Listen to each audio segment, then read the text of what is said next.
How do you experience renewal in your life? Every one of us, no matter what situation we're in, are always seeking to improve our lives. But often our pasts haunt us. You can be resolved and determined to move forward, but our past holds us back. How do we get out of that trap? On one hand, not ignoring the past, but also not letting it hold us hostage.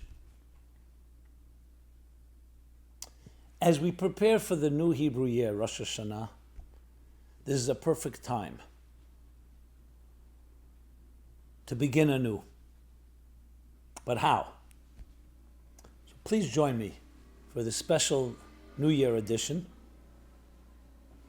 Look back, move forward.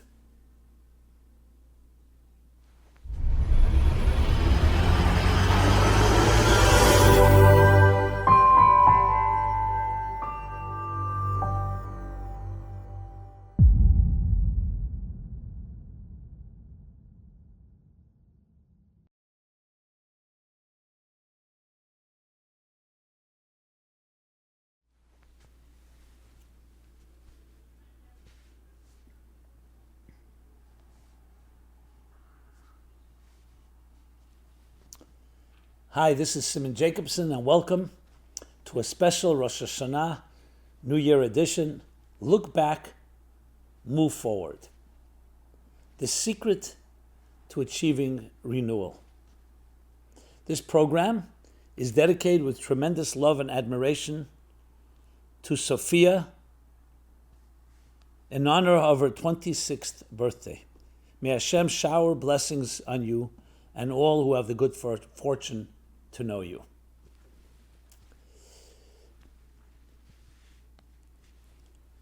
Every one of us would like to improve our lives. That's pretty much a rule. No matter what you've gone through, whether there's been difficulties, pain, anxiety, suffering, traumas, or even if your life has been a beautiful life, the nature of the human being is not to stagnate and not to remain in one place, but to actually grow. However, how? How does one do that? The fact is, we are all products of our past. Meaning, our past experiences as children, as students, society around us, have in many ways shaped us. Especially in our early impressionable years, there are things that become etched in our psyches, very difficult to just dislodge. Fears, insecurities. And it always expresses itself, especially in the areas of our more emotional lives, our relationships, intimacy, personal connections, attachments, or lack of attachments. So though we may be resolved and determined to move forward, but our past haunts us and often holds us hostage. How many times have you made a resolution to do something and you really mean it? You're sincere, driven, but then for some reason the inertia of your status quo, the inertia of your past holds you down like a gravitational pull. That's not neutral at all. It doesn't let you move forward. So how do we look back while also being able to move forward? We can't ignore the past. Maybe sometimes we can, but most cases we can't, even when we try to. But you don't want to be held back by your past. So what is the formula? So a good place to begin is something that we read, the famous story of Abraham in the Bible. The first time we described his first journey, maybe the first journey really documented, is when he's told, leave your homeland, your birthplace, and the home of your parents. Those three expressions. Your land, your birthplace, and the home of your parents. And go to the land that I will show you, is what God tells him. Now, if you think about it, it seems strange. When you tell someone directions to go somewhere, they know where they are. You don't have to elaborate. They need to know how to get to the destination, what stops to make, and what direction to go. North, south, east, west, where to make turns, and so on. Here, it seems reversed. When it comes to the destination, it's very vague. The land I will show you. When it comes to the point of departure, it's elaborated upon. Your land, your birthplace, the home of your parents. But therein lies the secret of a journey. And therein lies the secret of renewal, especially we're about to enter the new year. And the key here, interestingly, even though you always hear, define your goals, your objectives. What is your destination? Where do you want to reach? And then retrace the steps and make a plan to get there. But here, interestingly, there's another most important factor, because psychologically, it's true you need to have a destination, but you have to know that there are forces, sometimes invisible forces, and those are the hardest ones, because you can't see them, that hold you back like a ball and chain. And those come down to, in one word, the word called subjectivity. The prejudices, the biases, the attitudes we've developed, for good or for bad, from our past. And if you don't free yourself from that, or at least be aware of it, all your destinations and all your goals, as noble and beautiful as they may be, will be withheld from you because you are being tugged back by a past that you've never really freed yourself from. What is subjectivity? Subjectivity is a blind spot, or blind spots. It's attitudes that can be ingrained in us, and as we shall see, not necessarily inherent, but they become like inherent, like second nature. That shape, that color, the lens through which we look at life around us. The confidence we have or the lack of confidence. The security you have or the lack of security. And they break down into three categories. Your land, your birthplace, and the home of your parents. Let's begin with the first, your birthplace. We have inherent subjectivity, which is called the fact that every one of us has an element of self-love that colors our perspective. When it comes to someone that we're not connected with, not ourselves, we can be far more objective. When it comes to ourselves, we have many blind spots. Just the natural subjectivity of a human being. Self-interest drives you. And as such, it shapes and distorts your perspective on things.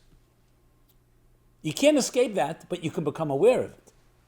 That's why there's a concept, let's say in the legal world, called recusing yourself. If a judge or another authority that has power over a particular case has self-interest, it's a case about his brother, his sister, himself, some business interest, or some prejudice for whatever reason, the right thing to do, the honest thing to do is recuse yourself. I can't get involved. Why? Because of that inherent self-interest that's around you or your family members or your interests.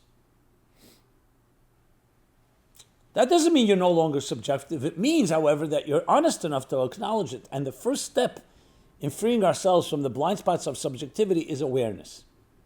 Knowing. And not denying it, and not minimizing it, and not covering it up, and not allowing the bias, actually, to blind you to the point where you say, I'm not biased. Very often our subjective interests drive us. And what our mind does, being shaped by our subjective interests, a smart person covers your tracks, and you actually justify things that are not justifiable. You know how to find excuses, you know how to cover up, etc. So that's the first thing we need to be aware of. So whatever journey we embark on, moving forward, you need to look back and say, okay, what are the forces that shape and define me? Second, subjectivity, the home of our parents. Parental attitudes. They shape us. When we're young children, we're like a warm ball of wax. Everything that happens in our lives, big or small, becomes etched in that wax. As it hardens into an adult, as we mature, it becomes part of who we are.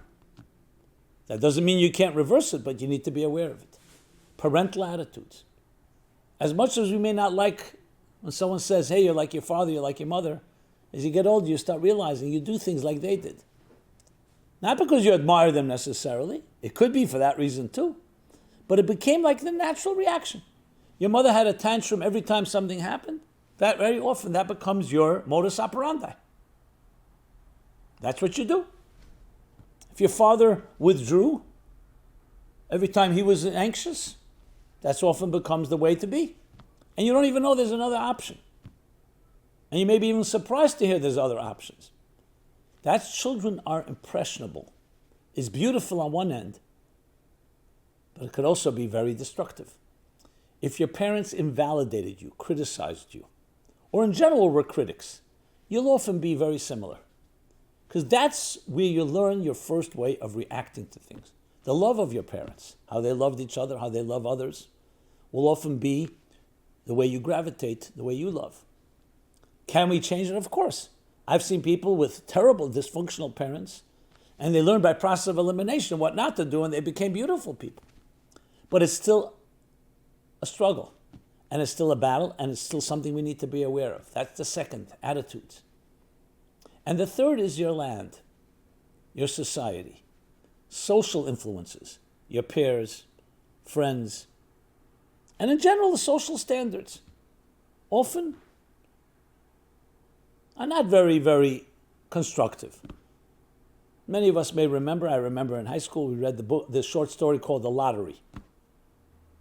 Chilling story, but it leaves that impression on you. Briefly, in a small little town, they're all preparing for a great celebration. You have no clue what the celebration is. People go shopping for the best clothing. It's going to be a day of festivities, meals. School is out, work is out. Everybody's preparing for this special day, the day of the lottery. It's a whole build-up. Let's cut straight to the chase. The day comes. Children are dressed up. Parents, everyone's excited. They come to the center of the town. Big circle of all men, women, and children. And a box is put there in the center. Everyone's supposed to put their name in. A lottery will be drawn. Lots will be drawn. A name will be drawn out of the box. Again, you have no clue what's going to happen. It also seems so beautiful. Everyone dressed in ribbons and balloons. It's party time. And then they draw a name out. And a very non-dramatic, almost, what can I say, banal way, which makes it even more chilling. The person who's chosen is put in the middle of the circle, and they stone him to death. Unceremoniously, without passion, without feelings. That's it. Custom of the town. And they all go back to their lives. Of course, it teaches you what conformity can be, herd mentality. What happens when we become brainless and we just follow society? Now, I'm not suggesting that everything we follow in society leads to stoning someone to death. But it could be the equivalent in our attitudes, how we blacklist people, how we cancel people, cancel culture, how we do things mindlessly. That's what everyone's doing. I mean, there are studies made that if authorities would round you up and say do certain things that are inhumane to another person, people would do it because they're being told by authority, by police. Look at Nazi Europe. Look at Nazi Germany, what happened. See, even good people can become monsters under certain circumstances. I'm using, of course, extreme examples. But the point is society has impact on us. And I include society, media, Hollywood, Broadway, entertainment, sports. Social attitudes, social mores, politics, what we watch, advertising, marketing. It shapes lives. That's why people spend billions of dollars in marketing. What do you think? Because that's how you gain customers. You push the right buttons. Do this, you'll gain pleasure. Do that, you'll avoid pain. So that's the third level of subjectivity. So you take these three, your inherent and natural subjective self, parental attitudes, society and everything that comes with it, you can rest assured it's quite an uphill battle to find your voice. That's why Abraham is told the most important thing, leave your subjectivity, your natural subjectivity, parental attitudes, social mores, social pressures, and then you'll discover who you are. If someone asks you, who are you? How do you know it's not just a product of your environment? Who are you? When you're able to recognize those three forms of subjectivity. I'm not saying you can change them, but recognize them. And then see them for what they are and recuse yourself, so to speak, in being able to look at something and asking another person, what do you think? Checking yourself, then you discover the land that I will show you who you are. It's not just I'll show you the land, I'll show you who you are. Because when you remove those forces to some extent, that's why when we leave home for the first time, go to school, camp, summer camp, or actually move out of our homes. Yes, on one hand, we'd love to have the comfort of the umbilical cord or the figurative umbilical cord in our lives. But where do you discover yourself when you're suddenly out on your own? Now, in a good situation, your family always remains your support. This is not a suggestion rejecting everything that your parents gave you. There could be beautiful things, but owning them, it has to become yours.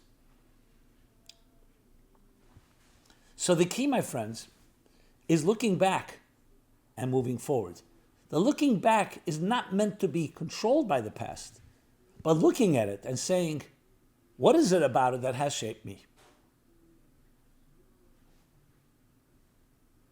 Just to use an example that just happened last few days, someone came to see me, some counseling, grew up in a very judgmental home. Both mother and father, but especially father, was very judgmental. And he's also judgmental. He says, right away, I see somebody, I see something, I meet someone, I'm already rushing to judgment. And it bothers me because it's not right to do. I don't want to be judged. Why am I judging? How do I extract that from myself? Perfect example of a parental attitude. So I said, well, you're here.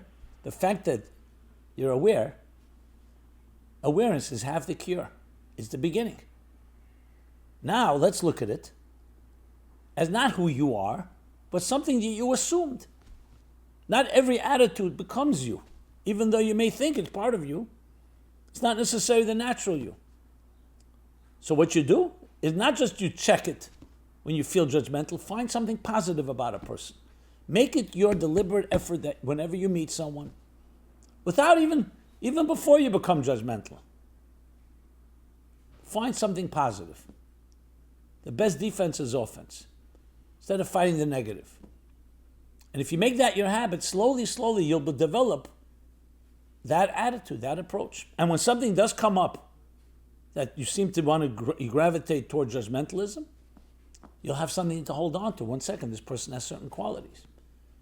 Now, of course, there may be certain areas where not judgmentalism is justified. I don't believe that at all. But where you have to have discretion and realize this person may do have something that you maybe you shouldn't go into business with them. Maybe you shouldn't become a partner. Maybe you shouldn't marry that person. But that still doesn't mean you have to be judgmental. That means it may not be the right thing for you.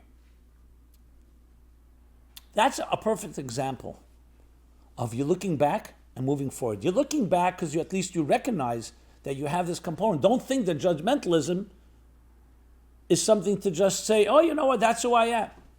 Or you don't even realize you're being judgmental.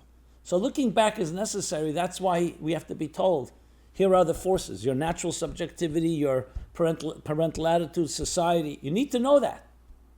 But the next step comes the moving forward. And that comes down to who controls your life. Who defines your life? Is it your life circumstances? Or is it your soul's destiny? Those are the two choices, yes. Things happen to us, but that doesn't define who you are. Who you are is your soul. You're a spiritual entity on a physical journey, not a physical entity on a spiritual journey. And that's where the real moving forward comes from. That discovering I was put on this earth, there are many things that happened in my life. My personality, my own subjective interests, my parents, my family, and my society. It's all part of my life. But who controls the navigation? It's the captain of the ship is your soul. So if you really want to move forward, you need to have both those elements.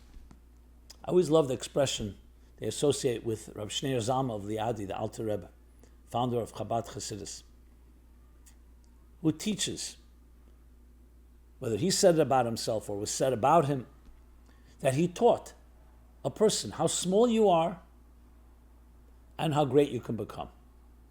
There are people who know how small they are. They'll tell you about all their flaws and mistakes and how their shortcomings and how they can't do this and they can't do that. I can't do it. That's not for me. And there are people the other way around. They have illusions of grandeur or delusions of grandeur. They know how great they can become. And they may have even a point there. Maybe they do have that great potential, but they don't know how small they are. The key to anything is the honesty of knowing where you are and where you can be. If you're only trapped where you are, that's looking back, then you're never going to really grow. Your own negative attitudes, your own self-perception, your own negative self-perception will keep you holding you back. That's why you must know. Look forward. Move forward. Look up. On the other hand, if you only know where you can be, what you're capable of, but you have no clue of your own limitations, you're never going to get there. Because you don't even know that these limitations are going to hold you back. You're convinced that they won't. Of course you need to have a gung-ho attitude and a positive attitude. Absolutely. When you drive your car, the main thing is to look ahead, but you have a rear view mirror. Rear view mirror you check from time to time to make sure. But you're not focused on looking back. You're focused on looking forward. Brings to mind the story of the Tzemach Tzedek, the grandson of Rabbi Shneur Zalman, when he was a little child playing on a ladder with his friends. And all the children were afraid to climb to the top of the ladder. They stopped the middle, 3/4 of the way, quarter of the way. He was the only one that climbed all the way to the top, this little boy. His grandfather was watching, and he says to him afterwards, "Why were you the only one that had the courage to climb to the top of the ladder and all the others stopped?" So he said, "Zaidi, Grandpa." Very simple. In Yiddish he said it. When the other children were climbing, they kept looking down. So they saw how high they were. They got afraid. Oh, I'm so high up. And they scurried down. When I kept climbing, I kept looking up. I saw how low I was. So it motivated me to climb higher. We all have these choices. It's good to know what you've accomplished, but if it becomes the driving force, then you always say, hey, you know what? Look how much I've accomplished compared to someone else. But when you look at the people who've accomplished more than you, or you look at what you still can accomplish, you're looking up, then it motivates you. So there has to be a combination. But the real focus is always about going forward, moving forward. But the looking back is necessary in order to achieve what, and not allowing the past to control you. So paradoxically, it's looking at that past, not dwelling and not being controlled by it, but critical for it to be the springboard for further growth. And that's indeed why, whenever we prepare for something new, a new year, a new venture, a new journey, we need two things: accountability of the past and a preparation for the future. You want to bring new furniture into your home, you need to clean up, vacuum the room, vacuum the house, make sure the dust isn't there. You want to start something new, but you've hurt somebody, you've injured somebody, make amends. You can't just forget it. You need to clean things up. Not be obsessed by it and not be overwhelmed by it. It's part of the process. You need to remove the old baggage in order to be able to assume new baggage, new responsibilities. And you'll see most mistakes are made when one will focus on one without the other. You focus more on the past, it'll just hold you back. Focus only on the future, the past will come to haunt you. Not always. There are things we should just ignore and move on, is the concept of moving on. But especially things that are deeper ingrained, the three forms of subjectivity we spoke about. That needs to be looked at because you need to free yourself, and you free yourself by awareness. So as we prepare for a new year, and as the curtain come down on the old, and also as we live in a time of transition, not just the new year, the last years, I've already been saying it from the beginning of the 21st century. Remember 9/11 happened right the first year, 2001. But over time you see, it's an age of disruption. An age of disruption. Technology, the internet. Take Amazon, how it's changed the commercial, retail way we do business. The disruptions of 9/11, the disruptions recently, COVID, disruption of the Trump era, and many others. When we look back at this time, that will be the headline, the age of disruption. But disruption is actually a very positive thing when you understand its context. At the moment, it can be extremely uncomfortable, and some things are actually really not always positive. People have died, people have suffered. But overall, disruption, in the words of the Kabbalists, is a stage of a vacuum and a void between two realities, between two paradigms. Every paradigm shift has to go through some disruption. The egg has to crack for the chick to emerge. You need to melt a piece of gold and turn it into a beautiful ornament. We all go through the awkwardness of adolescence. A mother goes through pain, pregnancy and birth pains in order to give birth to a beautiful child. A seed rots in the ground before it sprouts and blossoms into a tree. Creativity is a child of frustration. The greater the creativity, the more the frustration that precedes it. Why? Because as you change into something greater, a metamorphosis, you have to shed the old layer of skin to assume a new layer of skin. A filled cup can be filled. So wherever you turn, a twist and turn, you'll find that disruption is the in-between state between two paradigms. And when you see it as such, that allows you to navigate. Because what does it do? It helps us move away from the past and move into the future. I've shared this when I remember when I was a kid, in the summer in Bungalow Colony. And I had learned how to swim, and I enjoyed swimming. But then I wanted to learn how to dive. And for some reason, it was very difficult. There was a diving board. I got on it, and I would run. No, I was afraid of diving. Was it a subconscious fear? Was it an actual fear? That fear of your stomach splitting open? Those childish fears. Okay, I saw the diving board won't work. I'll dive from the edge of the pool. That didn't work either. And I would count. You start the countdowns, 10, 100 to 1. And then you start another count. Okay, I'll do it tomorrow.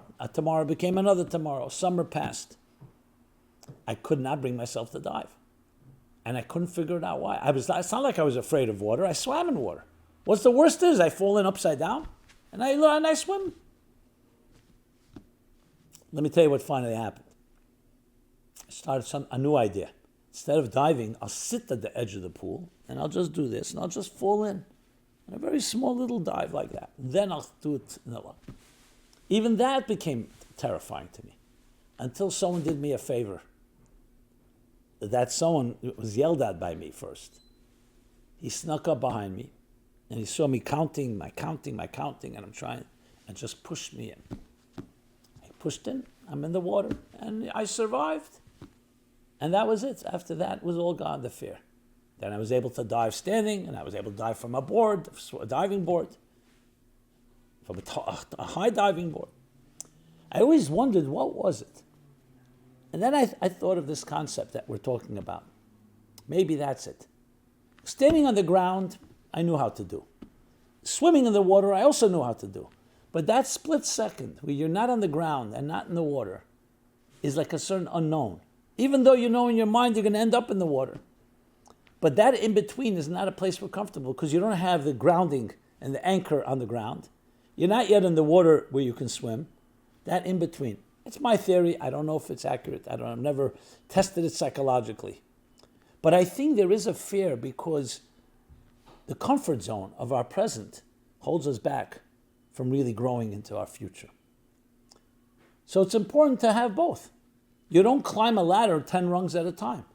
One foot is on the lower rung, then you move to the higher rung. Then you can move the lower foot to the next rung, and you keep moving. That's called a journey. And the same is true in any type of disruption. See the disruption as that in-between place. Yes, it could be uncomfortable. That's exactly why it is uncomfortable. Because it's not your past comfort zone. If it's too comfortable, you know you're not growing. It's just an extension of your past.